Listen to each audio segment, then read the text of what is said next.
Hi, it's me again with Corel Draw Tips and Tricks. Just the other day I made a video on how to do this, and I'm going to change it up a little bit, make it a little bit different.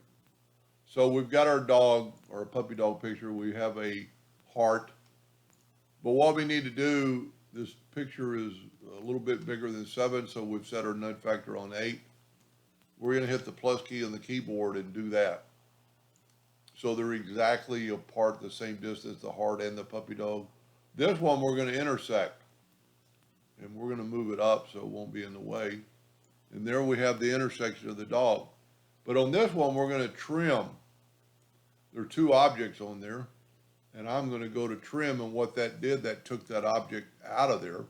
Now, it is transparent, because if we take a yellow box trick, go up to object, order, back a page, you can see it is transparent.